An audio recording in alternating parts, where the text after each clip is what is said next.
Simraid YT, and today we're going to be doing the Doom Tower. Before we go into the Doom Tower, we'll just check out the Great Hall so you can see what levels I'm at on the Great Hall, so you can see what I can achieve, what levels in the game. As you can see, I've put a lot of effort into the Void at this stage and for the accuracy on the Void, but we're building yellows as we go along. The champions we'll be using will be Mother Cybele. She'll be going the lead with her because she gives additional speed of 24%. Her skills are Master of Dread. As you can see, I've got it booked out. It attacks all enemies, has a 25% chance of placing a 30% decreased speed debuff for 2 turns. Her Soul Shepherd places a Revive on Death buff and a 60% increased defense buff on allies for 2 turns. And Uncanny Transfer. This will give her, if she has more health than another champion on your team, you can do the swap over and swap their health across. Mastery, she's been built out for offense and defense, as you can see here. Next, another champion on the team will be using Solus. He'll be used as a nuker. He's the same building offense and defense movements. So yeah, he'll be there for a lot of skill, for a lot of attack in our team. His skills are Bewildering Blow. Attacks one enemy, has a 35% chance of placing a stun debuff for 1 turn. And you can see I booked him out as well. Attacks all enemies on his Reign of Terror, increases the duration of all debuffs on each target by 1 turn.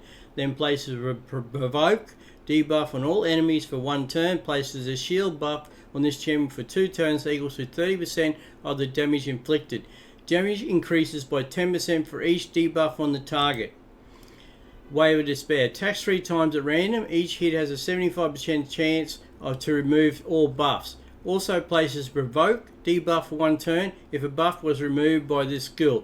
The Provoke debuff cannot be resisted, and then his aura won't matter because he's not in the lead anyway.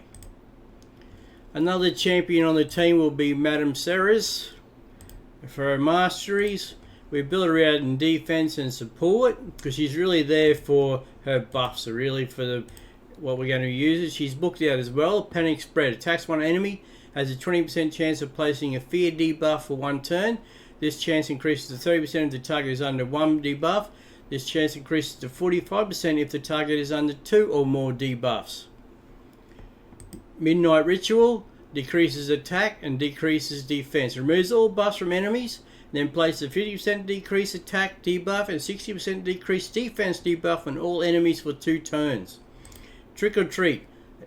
Attacks all enemies, has a 40% chance of stealing 1 random buff from each target, places a block debuff, buff on all allies for 2 turns if any buff is stolen, places a True Fear debuff for 1 turn on enemies who have buff stolen. And she's booked out as well. Witch's Grace places a shield buff on this champion equal to 10% of their max HP at the start of each turn. When attacked while under a shield buff, has a 35% chance of placing a fear debuff on attackers for 1 turn. We will have AOX in here as well. His masteries, he's put in some offense and support because he's there to heal and give health to our other champions. Attacks 1 enemy 2 times. Each hit has a 10% chance of placing a 5% poison debuff for 2 turns. Places a 50% decreased attack debuff on all enemies for 2 turns. Also has a 75% chance of decreasing each enemy's turn meter by 20%. Places a 30% decreased critical rate debuff on the target for 2% for 2 turns if they have a 50% or more turn meter after turn meter decreases. Lure of Restoration. This is what he's really in the team for. He attacks 1 enemy, then heals all allies by 10% of their max HP. Heals each ally by an extra 2.5% for each debuff on the target, and I have him booked out as well.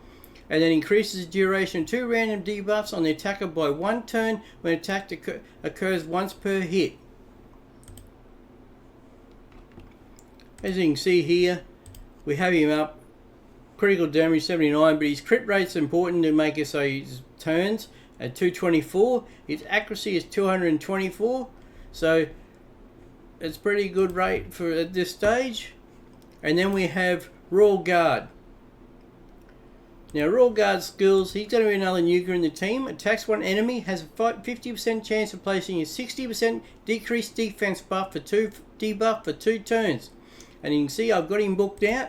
His hamstring attacks 4 times at random. Each hit has a 60% chance of placing a 30% decreased speed debuff for 2 turns. Each hit also has a 60% chance of decreasing the target's turn meter by 25%. But this is his most important one, is his takedown. Attacks all enemies, damage increases according to the enemy max HP. And you can see I've got the additional books on here. His masteries, he is set up under offense to give the additional attack and some support.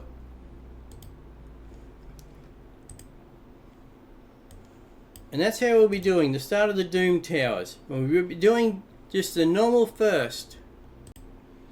Okay, we're in the Doom Tower, floor 26.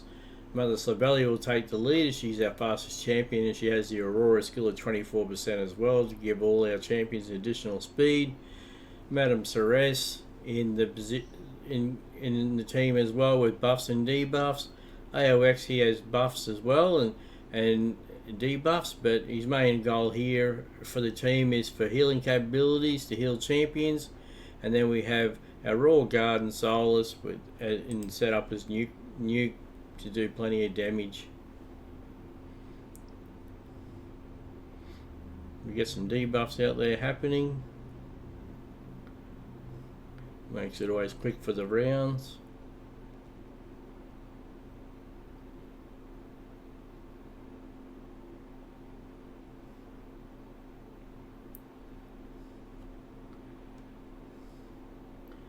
Okay, and on to the third round.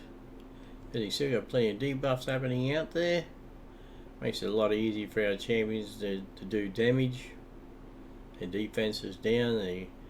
Okay, and that was floor 26, and we've got a reward of 25 lesser force potions. Thank you.